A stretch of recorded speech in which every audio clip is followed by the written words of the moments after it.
நம் நாட்டில் இந்தியர்களின் தொகை நாளுக்கு நாள் குறைந்து அரசியலில் பேரம் பேசும் பலமும் குறைந்து வருகிறது.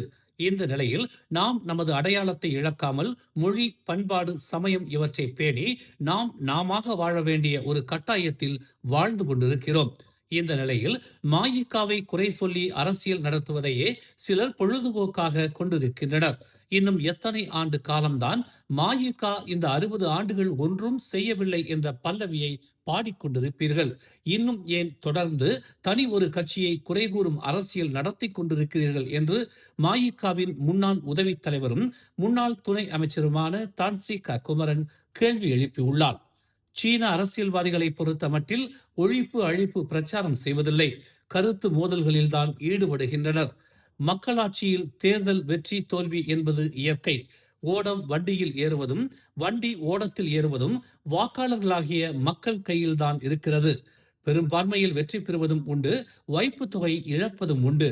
வைப்பு தொகை இழப்பது கொலை குற்றம் அல்ல, கள்ளக்கடத்தல் குற்றம் அல்ல, திவாலாகும் செயலும் அல்ல. இந்த நாட்டின் தலை சிறந்த அரசியல்வாதியாக திகழ்ந்த T.R. சீனிவாசகம் 1955 நடைபெற்ற பொது தேர்தலில் வைப்பு தொகையை இழந்து 1957 நடைபெற்ற இடைத்தேர்தலில் பெரும்பான்மை வாக்குகளில் வெற்றி பெற்றாரே. 22 ஆண்டுகள் நாட்டின் பிரதமராக இருந்த துன் மகாதீர் 2022 நடைபெற்ற பொது தேர்தலில் வைப்பு தொகையை இழந்தாரே. அவரை கட்சியும் சமுதாயமும் ஓரம் கட்டியா விட்டது?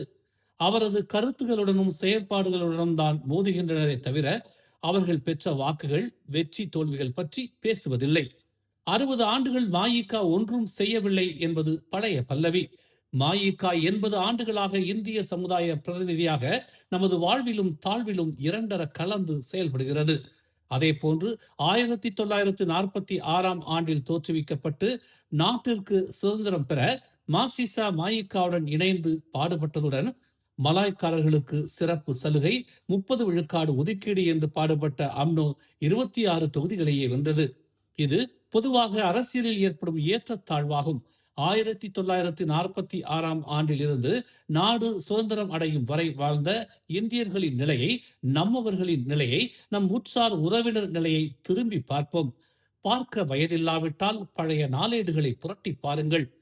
இந்தியர்களை கண்டால், தமிழர்களை கண்டால் கூலிக்காரன் என்றும் குடிகாரன் என்றும் விதவிதமான அடைமொழிகளோடு அழைக்கப்பட்ட சமுதாயத்தின் மறுமலர்ச்சியை, சிந்தனை புரட்சியை, கல்வி புரட்சியை ஏற்படுத்தியதன் காரணமாக அந்த அவலச் சொல் மறைந்து இந்தியர்கள் கல்வி கற்ற சமுதாயமாக மற்ற இனங்களுடன் சரிசமமாக கைகோர்த்து வாழ்வதற்கு மாயிகாவின் பங்களிப்பை, உழைப்பை வரலாற்று ஏடுகள் மெய்ப்பிக்கும் என்று தான்ஸ்ரீகா குமரன் கூறினார். கைகட்டி வாய்ப்பொத்தி கடைநிலை ஊழியர்களின் புகலிடமாக இருந்த இந்திய சமுதாயத்தில் இன்று மருத்துவர்கள், வழக்கறிஞர்கள், பொறியியலாளர்கள் மட்டுமல்லாது எல்லா துறைகளிலும், குறிப்பாக சட்டமன்ற, நாடாளுமன்ற உறுப்பினர்களாக, அமைச்சர்களாக, நீதிபதிகளாக உயர்ந்துள்ளனர். மாயிகா ஒன்றும் செய்யவில்லை என்று அன்று கூறியவர்கள், இன்று கூறுகிறவர்கள் அல்லது குடும்பத்தினர் கூட மாயிகாவின் பயனை அனுபவித்துள்ளனர் என்பதுதான் உண்மை. கூட்டணி, தேசிய முன்னணி என்ற கூட்டுக்குள் இருந்து கொண்டு 80 ஆண்டுகளாக மாயிகா தலைவர்கள் பல சவால்களை சமாளித்து பல காரியங்களை செய்துள்ளனர்.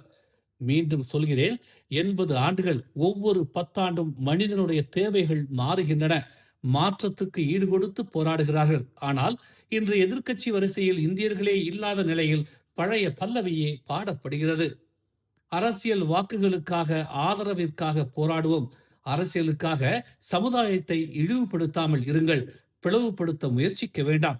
இன்று மக்கள் தொகையில் இந்திய சமுதாயம் 6.5 விழுக்காடுதான். எனவே அடுத்த பொது தேர்தலில் கண்ணாடி வீட்டிற்குள் இருந்து கல்லை வீசாதீர்கள். இது நமது சமுதாயத்தை மேலும் பலவீனப்படுத்தும் என்பதை மறந்து விடாதீர்கள்.